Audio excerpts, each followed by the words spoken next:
And we'll just try and wrap up now with a little section on putting this together and how can we present a solid business case to colleagues, to management, to get a project off the ground. Because that's the key thing to getting a project implemented. So what are the kind of questions that come up?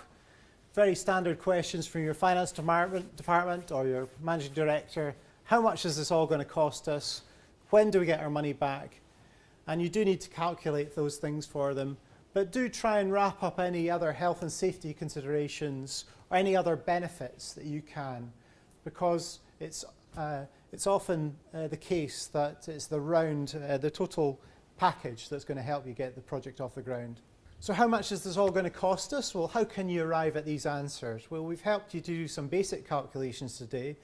There are estimates available via price books for a whole range of different things. So say you wanted to know what 40 square metres of insulation of rock wool is going to cost you. You can go to Spons, which is a price book on the internet, and find out a value for that. The kind of values that surveyors would use to estimate figures. You might want to come to Resource Efficient Scotland and ask us the question. We sometimes provide on-site one-to-one support. We also provide telephone and email support. Or you might want to get a specialist survey done of the project itself. And then you might want to get quotes directly from contractors or suppliers. Do check the assumptions that contractors and suppliers state, or sometimes don't state when they're giving you a price.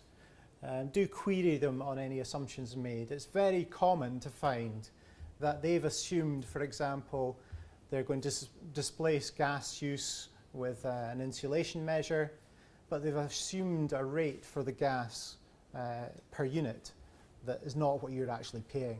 And it's usually more advantageous for them than for you. So do check these kind of things. And again, Resource Efficient Scotland helps people understand quotes and work out whether they look good value or not. So do understand what your business needs in terms of a business case as well. What does the financial director or what does the managing director want to know in order to take a business decision? It'll vary for different businesses. Businesses are sometimes interested in paybacks, and that's appropriate for smaller and shorter return projects. Some businesses will want to do a net present value, and that's appropriate for larger projects or projects which have a longer lifetime. And some may use internal rate of return. What you often find is that these projects, if you convert them into internal rate of return or net present value, these projects often stack up really well against other business projects the business is thinking of taking on. So putting it in the language that's being used is a real positive aspect. So simple payback period, I think we all understand that.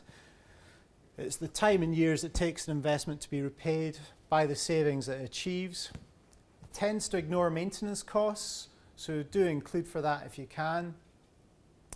And it also ignores the savings through improved longevity. So for example, if you're fitting a new bit of kit that's got a much longer lifetime, then that's a benefit to the business, but it's not included in that straight payback calculation. So what is net present value? Well, it's great for large investment or longer term projects, as I said.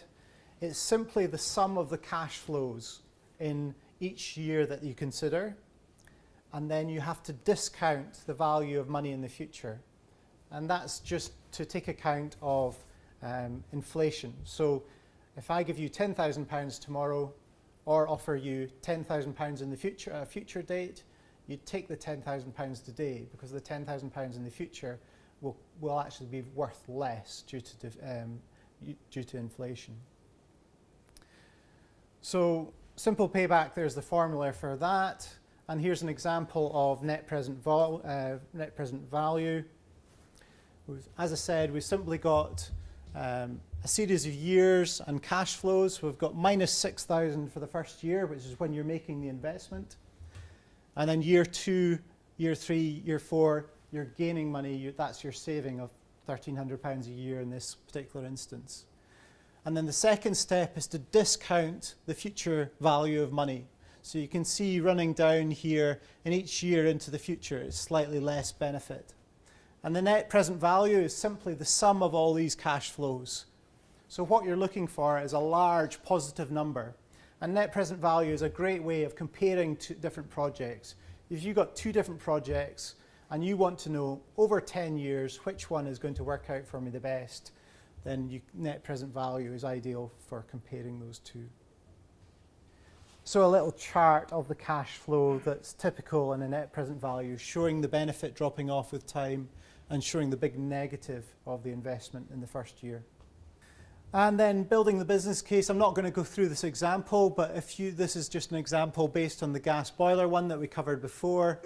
If you present information in this way with the various items down the left-hand side and existing and new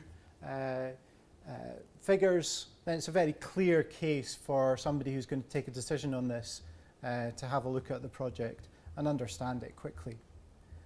And include, along with a rationale for the project, the description of the measure, any quotes that you have, the payback or NPV, any other benefits, and any other health and safety considerations.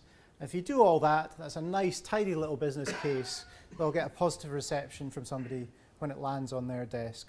Another really important part of making projects happen is getting the funding together for it. And we have this great document, which I'd encourage you to download from our website, Sources of Finance, How to Fund Your Resource Efficiency Projects. And in fact, that includes all the details of the Resource Efficient Scotland loan that was mentioned earlier by Forrester. I'll just speak about that briefly because it's a very good one for SMEs. You can get up to £100,000 interest-free on an unsecured basis for energy efficiency projects. It's a really great scheme. Now, the money for this year, up to the end of March, is actually fully committed. We're hoping, and we'll have to wait to hear from Scottish Government in due course, whether the fund is available for next year from April the 1st. But we certainly hope that will be the case. So keep an eye out for that one.